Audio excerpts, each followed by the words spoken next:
진짜 행복한 아이들이 어떤 아이일까요?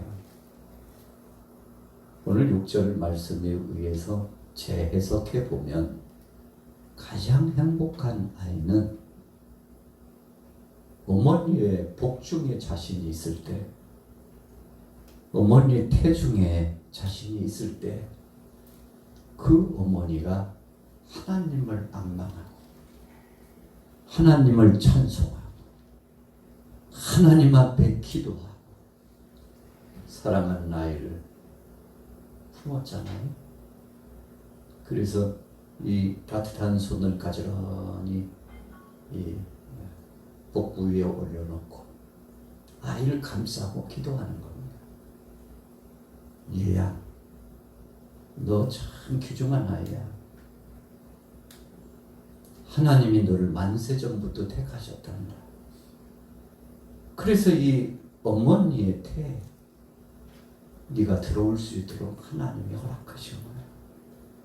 너는 세상에서 가장 귀한 아이야. 복된 아이다. 여러분, 이렇게 어머니가 이 아이를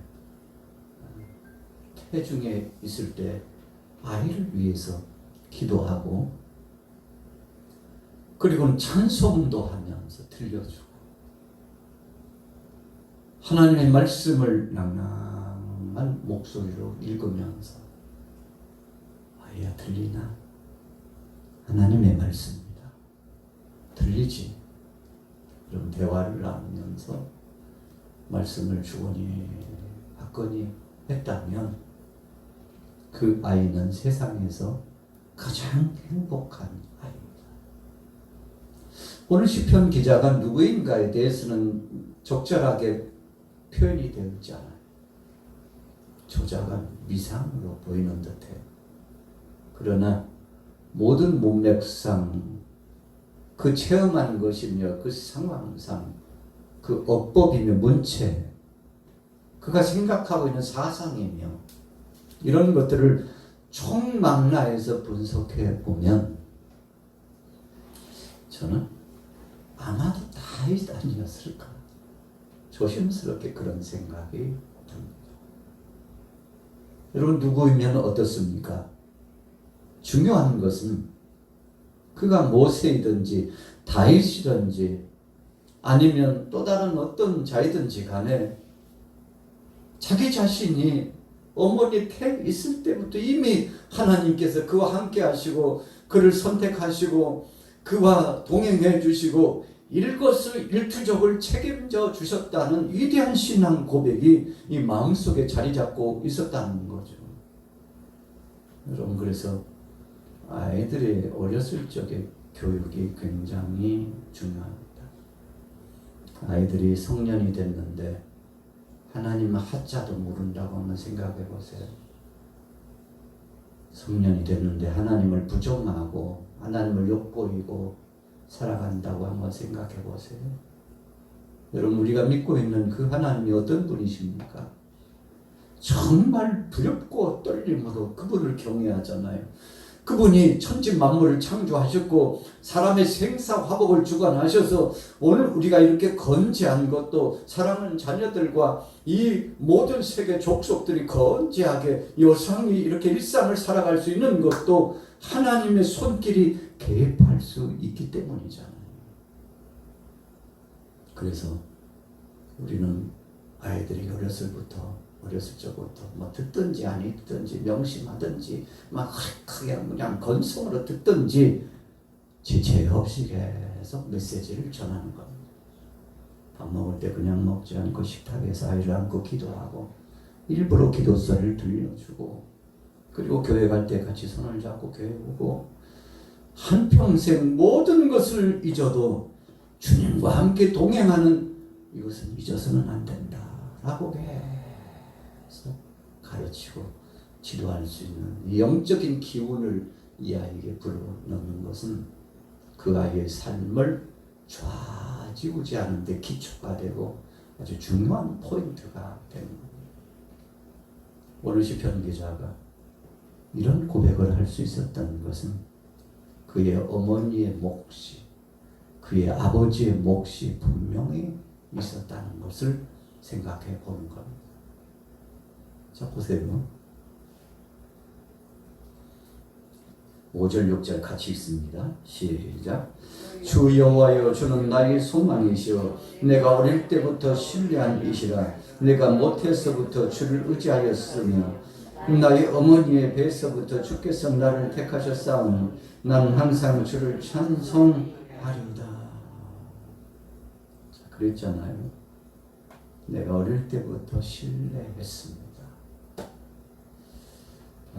다윗이 어려서부터 그 주업처럼 일을 했던 것이 목동이었죠. 양을 치는 일이 주업이었어요. 물론 조상적으로 올라가면 하나님 앞에 선택함을 받은 히브리 백성들은 아브라함도 그랬고 이삭도 야곱도 목축업이 제일로 알았습니다. 뭐 여러 가지가 이유가 있지만 그 중에 하나는 자신들이 정성껏 키운 것 가지고 재물 삼아서 그 재물로 하나님 앞에 예배할 수 있다는 것이 얼마나 감사한지. 여러분, 그래서 몸에 배었을지도 몰라요. 하나님 앞에 예배해야 될 그 재물을 어떻게 남의 손길에게 맡길 수 있나? 내가 직접 챙겨야지. 이런 하나님을 향한 경외심과 신실한 믿음이 그 속에 있었을지 몰라요. 가인은 하나님 앞에 예배할 때 농사 지어가지고 그냥 추수한 것 중에 뚝 떼어가지고 하나님 앞에 제물 삼아서 예배했습니다. 아벨은 양의 첫 새끼를 처음 것을 딱 선별해가지고 이것은 하나님이 받으시는 제물이다. 자기가 종사하고 있는 자기 분야와 자기의 소득과 자신이 수고하고 땀을 흘려서 얻은 것 중에서 최고의 것을 아벨은 내놨다 이겁니다. 왜요? 하나님이 받으시는 제물이기에 흠과 티도 없는 최고의 것을 하나님 앞에 올렸어요. 어떤 사람은 그러더라고요. 아벨은 피제사를 드린 거 아니야? 굳이 그렇게 생각한다면 꼭 틀렸다고 할 수는 없죠. 그러나 가인도 아벨도 자신이 종사하고 헌신했던 것을 가지고 하나님 앞에 드렸는데 성경은 분명히 말씀합니다. 아벨은 처음 것으로 하나님. 그런데 가인은 처음 것으로 드렸다는 표현이 없어요. 그렇다고 보면 공통적으로 성경 속에 말씀하고 있는 아벨과 가인의 제사의 비교적인 것은 하나님 앞에 어쩌다 보니까 쓰다가 남은 것이 아니라 가진 것 중에 꼬바리가 아니라 제가 경상도에서 군 생활을 했는데 꼬바리가 뭐야 처음에 몰라가지고 고참이 꼬바리한테 못 알아들어가지고 군기가 빠졌다고 얼마나 혼나면서 경상도 사투리를 배웠는지 꼬바리를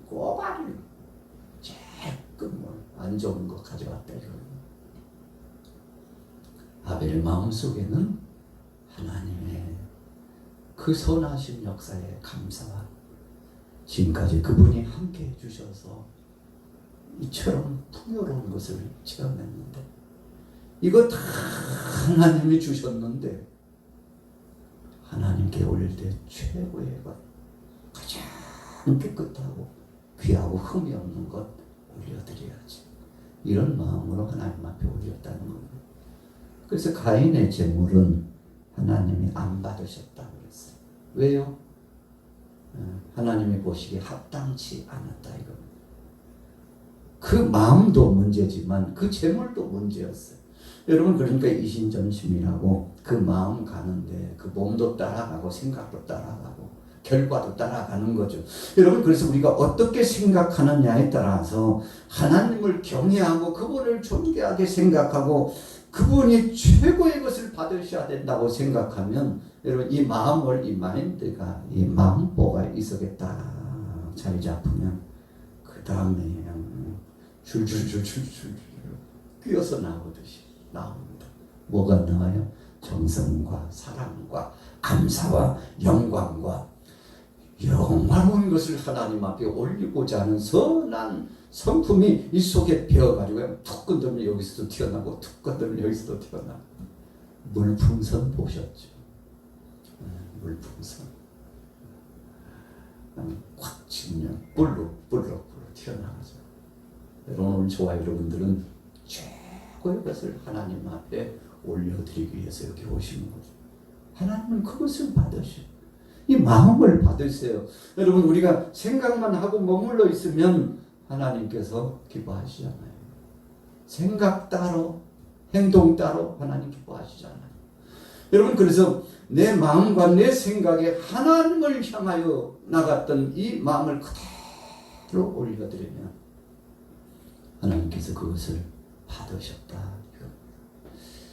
다윗이 어려서 양을 치다가 하나님은 내 삶의 주인이라고 생각했고, 그리고 이 양떼들은 내 양이기도 하고 아버지 양이기도 하고 우리 가족들의 양이기도 하지만 더 중요한 것은 하나님이 거느리시고 관리하시고 보존하시는 양떼라고 생각한 겁니다.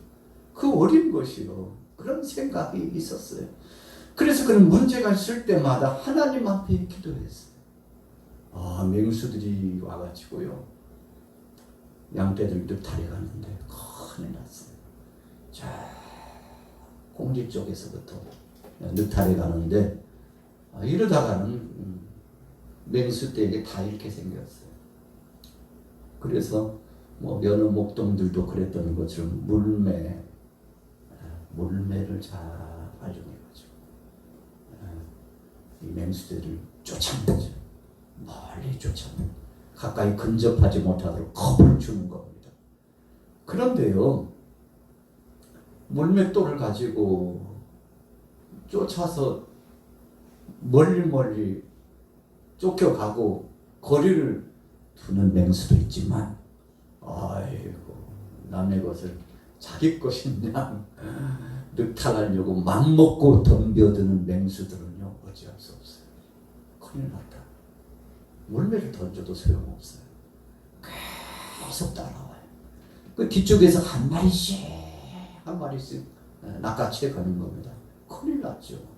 이러다가는 저녁 시간에 우리 안에 넣는 이 양떼, 소떼, 염소떼 몇 마리 안 될 것 같아요. 위기감이 고조되죠. 그때는 뭐 했는가?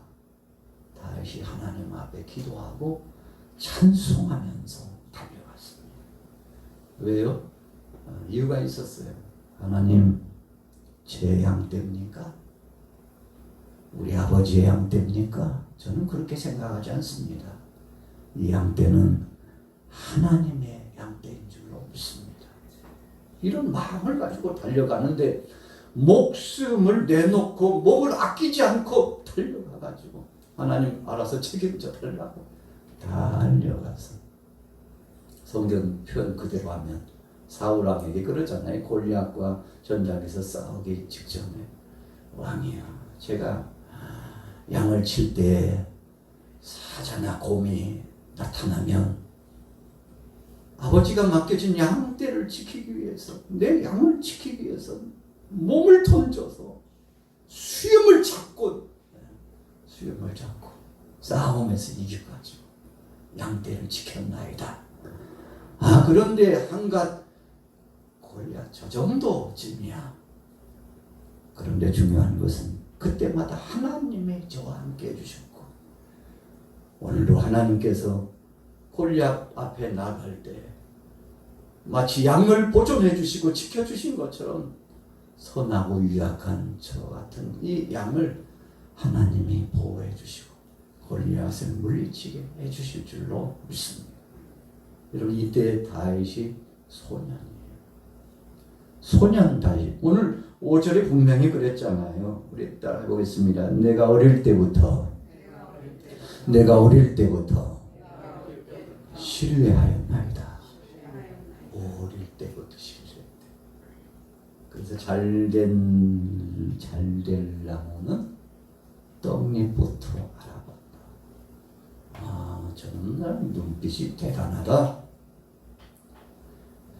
말이 그냥 빈말이 아니야. 어휴, 어른도 못할 말을 하네. 어떻게 그런 생각을 갖고 있어요? 하나님의 살아계신 그 능력과 은혜를 감사하고 어렸을 적부터 위대한 신앙 고백을 하면서 하나님 앞에 영광 돌리면서 나아갔는데 오죽했으면요, 하나님이 급해가지고 사울왕 아직 왕이 된 지 얼마 안 됐어요. 사무엘 선지자 불러가지고 사무엘, 안 되겠다. 왕을 바꿔야 되겠다.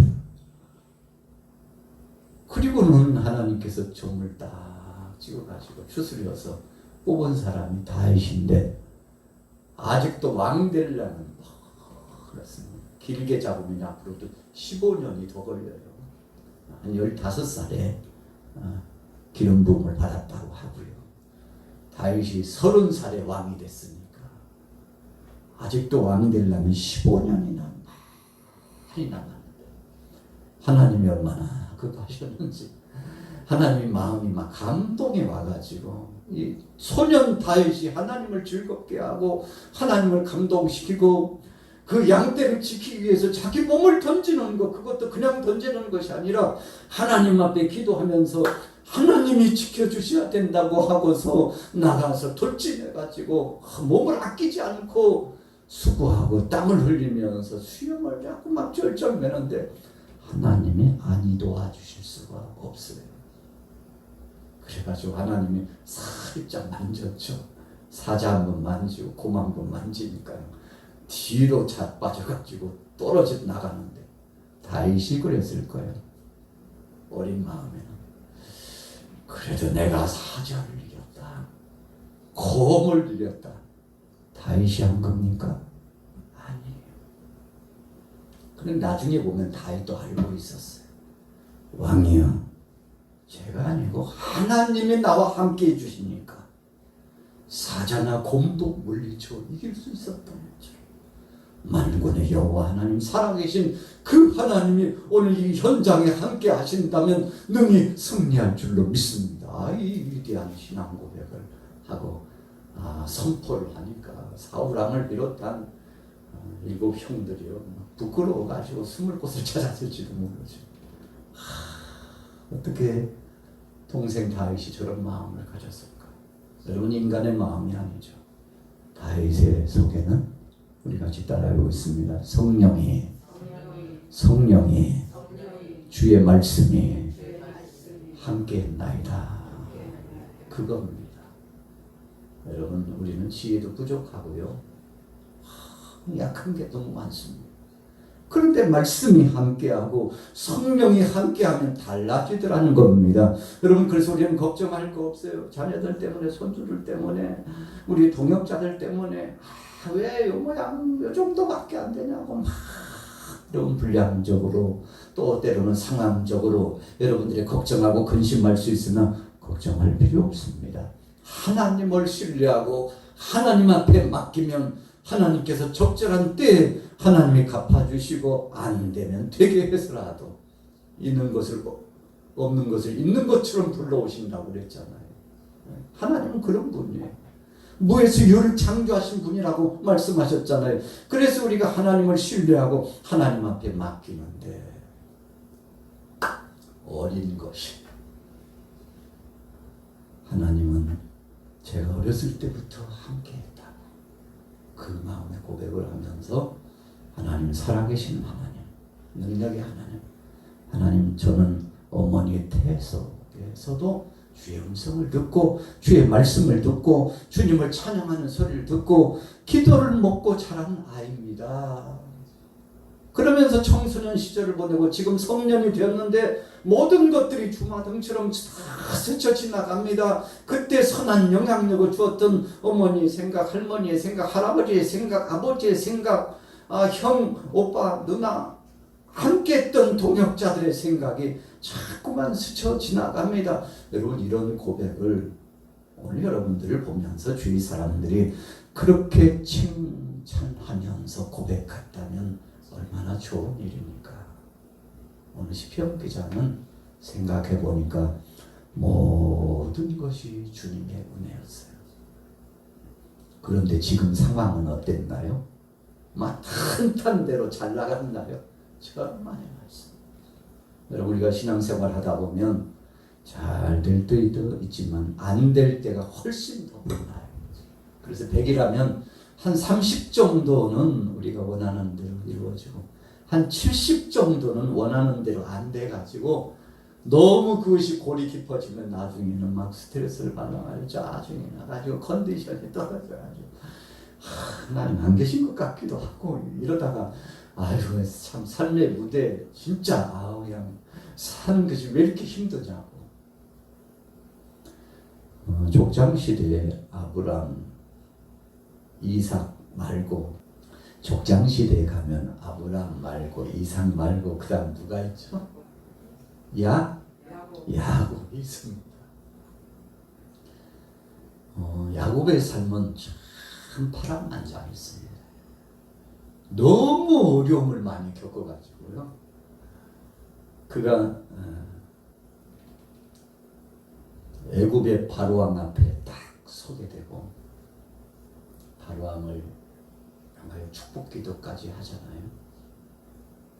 그때 바로왕 앞에서 자기 고백을 합니다. 왕이야, 내 나이 130여 때 험악한 세월을 보냈습니다. 여기서 험악한이라고 하는 것은 왕이야, 저는 인생편에서 참 악하고 못된 짓 많이 하다가 하나님의 채찍 막대기를 받고 정말 고생 중에 그런 고생을 하면서 산 거, 참 둘째가라는 서러울 만큼 엄청난 고생을 하면서 살았습니다. 이런 고백을 한 겁니다. 원문의 험악한 세월, 이것은요 자기 자아 때문에, 자기 욕심 때문에, 하나님의 말씀과는 상관없는 자기 중심적으로 살다가 엄청난 고생하고 고통을 당했다는 고백을 바로왕 앞에서 한 겁니다. 바로왕이 뭐라고 그랬을까요? 아유, 당신만 그러나요? 나도 만만치 않습니다. 아마 그 뜻이 뭔지를 알았다면 그렇게 반응했을 것이라고 생각합니다. 성경은요, 한 사람 한 사람의 몫의 그 한마디도 빠뜨리지 않고 제대로 표현을 해줍니다.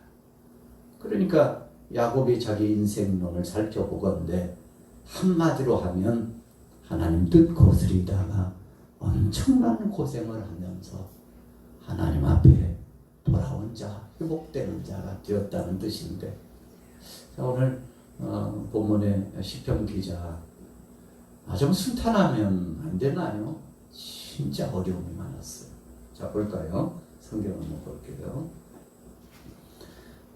10절부터 읽어야 되겠습니다. 10절 읽습니다. 시작.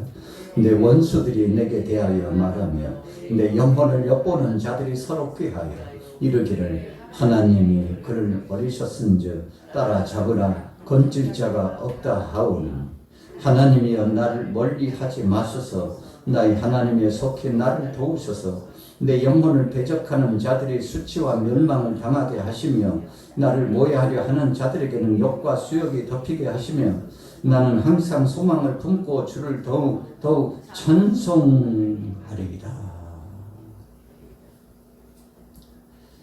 이렇게 고생하면서 살아도 되나요? 오늘 시편 기자가 여러분들도 그러겠습니다만 만만치 않은 시간을 정말 많은 애환을 안고 살아갔다 이겁니다. 심지어는 주위 사람들이 말하기를 저거 보라고 하나님을 믿는 자가 저 모양 저 꼴로 살고 있다 이렇게 빈정거리면서 비웃을 만큼 참 마음이 아픈 거예요. 왜요? 나를 욕하는 것 괜찮은데 왜 하나님 이름을 갖다가 여호와 하나님을 갖다가 능멸하냐. 제가 어렸을 때요 동네에서 큰 싸움이 일어나는 걸 봤는데 결론은 그거예요. 아이들 싸움, 이제 어른 싸움 됐는데 한 아이가 이렇게 상대의 말을 듣고 있다가 다 참았는데 부모 욕하는 듯 비슷한 이야기를 했어요. 그러니까요. 힘없고 맞고만 있던 아이가 눈에 불을 쓰더라. 왜 우리 부모님을 욕을 하냐고 하면서 막 덤비기 시작하는데 키가 그렇게 큰 형한테 얼마나 더 세게 맞는지. 그래도 눈을 부릅쓰고 나를 욕해도 되는데 왜 부모님 맞고 저쩌고 하면서 막 그러니까 동네가 이제 발칵 뒤집혔잖아요. 사람들이 만나고 부모가 나오고 이제 큰 싸움이 돼가지고 결론은 다 말씀을 드릴게요. 그 아이가요, 힘도 없고 약한데 부모의 이름이 욕먹는다고 생각하니까 어디서부터 막 용기가 나고 힘이 났는지 그 큰 형하고 막 겨루어서 씨름하듯이 막 버텨가면서 대항을 했다는 거죠. 오늘 시편 기자가 마음이 괴로워요. 야, 네가 믿는 하나님 안 계시나 보다 막 이러니까 얼마나 마음이 아픈지. 그런데 신실한 믿음을 가지고 그것까지도 참아요. 인내합니다. 자기가 어쩌려고 하지 않습니다. 모든 것을 하나님 앞에 맡깁니다. 하나님 여상에 살아계시고 누가 뭐라고 하든지 하나님께서는 나의 어렸을 적부터 어머니의 태부터 지금까지 앞으로도 영원토록 나와 동행하시는 전능하신 하나님. 그러니 하나님께서 다 대갚아 주세요. 하나님 살아 역사하시다는 것을 저가 깨달을 수 있도록 하나님이 다 깨닫게 하여 주옵소서. 좀 심한 표현으로 하면요, 하나님이 실컷 좀 두들겨 패주세요. 하나님이 쇠초리 살짝 좀 때려주세요. 저는 힘이 없어서 못하니까 하나님이 좀 대신해 주시면 안 될까요? 이런 비슷한 표현이 오늘 본문에 있는 겁니다. 자, 17절로 넘어가 볼게요. 읽습니다. 17절 시작. 하나님이여 나를 어려서부터 교훈하셨으므로 내가 지금까지 주의 귀한 일들을 전하였나이다. 하나님이여 내가 늙어 백발이 될 때에도 나를 버리지 마시며 내가 주의 힘을 후대에 전하고 주의 능력을 장래 모든 사람에게 전하기까지 나를 버리지 마소서. 오늘 시편 71편을 묵상하면서 여러 번 반복적으로 말씀을 전했습니다만 여러 말씀 가운데 좀 마음 가슴을 찡하게 하는 말씀이 바로 이 구절이에요. 17절부터 18절 이 구절입니다. 어려서부터 함께 하신 하나님 지금도 함께 하시죠. 하나님 제 머리가 이제 백발이 되고 나이가 더 들어서도 하나님 저 버리면 안 돼요. 하나님 아시죠? 하나님 늙었다고 저 버리면 안 돼요. 참 시편 기자가요 대단한 기도를 하고 있는 거예요. 내가 강하고 힘 있을 때도 함께 하셨지만 내가 약해서 내 몸 하나도 어떻게 추스르기 어려울 그쯤 돼서도 하나님 나와 함께 하실 것이죠. 미리 지금 확답받는 겁니다. 아이들이 아주 중요한 약속이 있으면요 어르신들 손을 확 쥐어 빼가지고 거기다가요 새끼손가락으로 다 지가 다 걸어요. 지가 다 거기다가요 또 뭐 어디서 봤는지요 엄지 가지고요 찍고요 그리고 또 돌려야 된다나요. 확증받는 겁니다. 약속하셨어요. 약속하셨어요. 여러분 이 시간이 더 흘러가고 더 리얼하게 진행될수록 이 아이는요 확답을 받고 싶은 거예요. 마침내 대답을 듣게 되는 거죠. 알았어 임마 알았어. 알았다니까. 알았어. 오늘 시편 기자가 하나님 앞에 그러고 있는 거예요. 하나님 알으셨죠? 분명히 나와 함께 하시는 겁니다. 하나님 약속하신 거예요. 마치 주의 음성을 지금 당장이라도 확답을 받고 싶은 그 심정을 가지고 하나님 앞에 올렸는데, 그런데 그 하나님은 아이를 보듯이 오늘 주님 앞에 청원한 그에게 응답을 주셨다 이거. 그래서 하나님은요 순수한 사람을 기뻐하십니다. 막 벤질벤질 막 머리 굴리고 이리 빠지고 저리 삐뚤 요리 삐뚤 별로 좋아하지 않아요. 오늘 시편 기자가 참 순수한 사람 그대로 하나님 앞에 고백한 거죠. 자 20절로 넘어가 볼게요.